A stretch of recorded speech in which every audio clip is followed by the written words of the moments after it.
ఈరోజు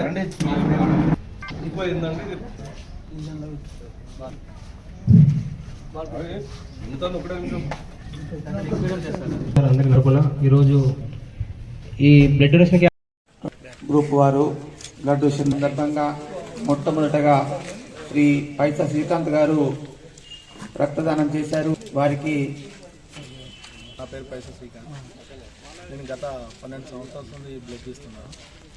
ఇప్పుడు మన ఉస్మానాబాద్లో 24/7 అనేది పెట్టి చాలా సంతోషకరంగా ఉంది. బ్లడ్ కావాలంటే సుతా ఎవరికి ఫోన్ చేయాలో కొంతమంది తెలియదు. మేము ఒకరిద్దరం ఉన్నా సుతా ఇప్పుడు ఒక 1000 మందితో ఒక గ్రూప్ తయారు చేశారు, వాట్సాప్ గ్రూప్. ఇది ఇంకా అందరికీ ప్రజల్లోకి వెళ్ళి ఎవరికైనా అత్యవసరంలో బ్లడ్ అవసరం ఉంటే ఈ మమ్మల్ని కాంటాక్ట్ అయితే మేము వాళ్ళందరికీ సహాయం అందజేస్తాం. అలాగే నేను 57 సార్లు ఇచ్చిన. ఈరోజు ఉస్మాలో ప్రోగ్రాం పెట్టారు వీళ్ళు, ఇది 58వ సారి. అందరూ రక్తం ఇవ్వాలంటే కొంతమంది భయపడతారు, ఎవరు భయపడడం అవసరం లేదు.